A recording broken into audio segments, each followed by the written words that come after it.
صحابہ کی سیرت اٹھا کے پڑھو، صحابیات کی سیرت اٹھا کے پڑھو. ایک خاتون یا رسول اللہ میں آپ سے شادی کرنا چاہتی ہوں، یا رسول اللہ میں آپ سے شادی کرنا چاہتی ہوں. تو صحابیہ کروڑوں رابعہ بصری قربان کی جائیں صحابیہ پر.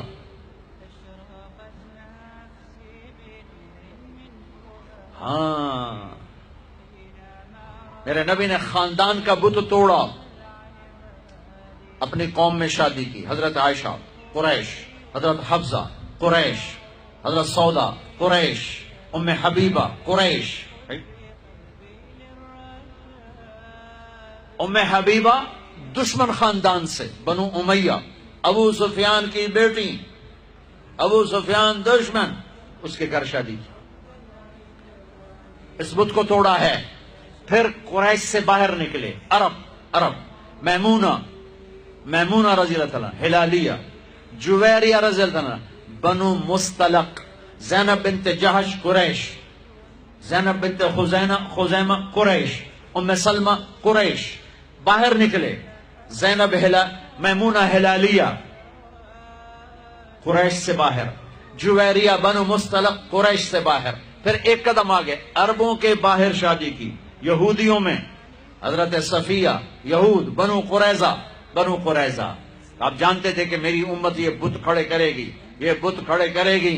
بچیاں بوڑھی ہو جائیں گی، کہیں گی بس راجپوت ملے گا تو کریں گے نہیں تو نہیں، میمن ملے گا تو کریں گے نہیں تو نہیں، شیخ ملے گا تو کریں گے نہیں تو نہیں. یہ پتہ نہیں کتھوں آ گئے جٹ بٹ نٹ، کتھوں کٹھے ہو گئے. قومیں تو پہچان کے لیے ہیں، نہ کہ ان دیواروں کو کھڑا کرنے کے لیے. پھر اپنی بچیوں کو سنو. میرے نبی نے حضرت زینب کا رشتہ کیا، ابو العاص بنو امیہ، دشمن خاندان. حضرت رقیہ، حضرت عثمان بنو امیہ، حضرت ام کلثوم، حضرت عثمان بنو امیہ.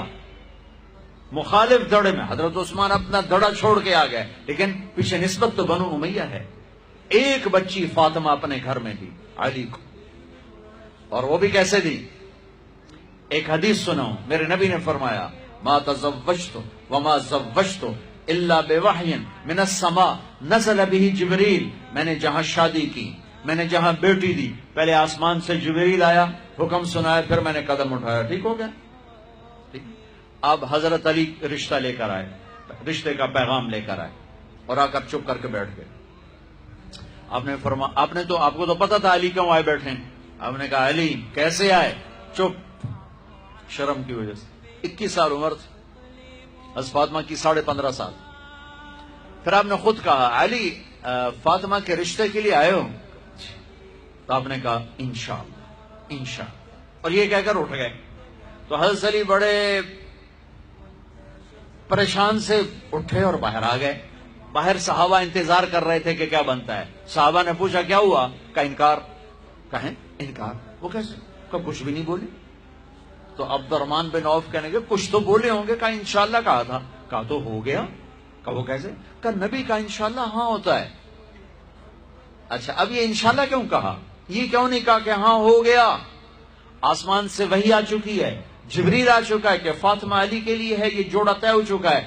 پھر ہاں کیوں نہیں کی؟ ارے آپ کو سمجھانے بتانے کے لیے. سنو میں کیا فریاد کر رہا ہوں. صرف عبادات کا نام اسلام نہیں ہے، یہ سب اسلام بیان کر رہا ہوں.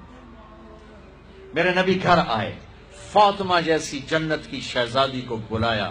بیٹی فاطمہ، علی کا رشتہ آیا ہے، ہاں کر دوں؟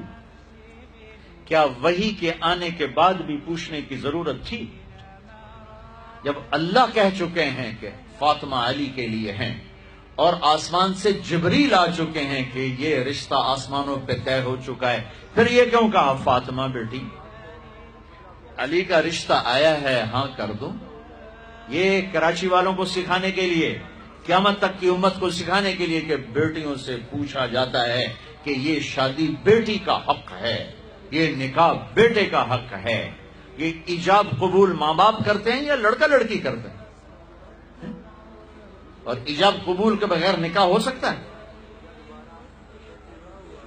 میرے ایک دوست ہیں چودھری رفاقت منڈی باؤ، ان کے گاؤں کا ایک بچہ چھوٹی عمر میں بسوں پہ وہ نوکری پہ لگ گیا, وہ کنڈکٹر بن گیا, کلینر کنڈکٹر. وہ ساری زندگی اس میں گزر گئی, استاد جی آن دو, استاد جی جان دو, استاد جی کٹ لو, استاد جی آگے چلو, استاد جی پیچھے چلو. اس کی شادی ہونے لگی. یہ میں لطیفہ نہیں سنا رہا ہوں, صحیح واقعہ سنا رہا ہوں, منڈی بہودی. اچھا مولوی صاحب آخیا ہاں بھائی پترا فلانے دی دھی تے اے او دا نام تے اے او دا پیو تے اتنا مار میں تینوں دتی تو قبول کیتی. آخر لگا جی آن دیو. تو اس کے بھائی نے اس کو کون نہیں ماری, کہنا جی جان دیو.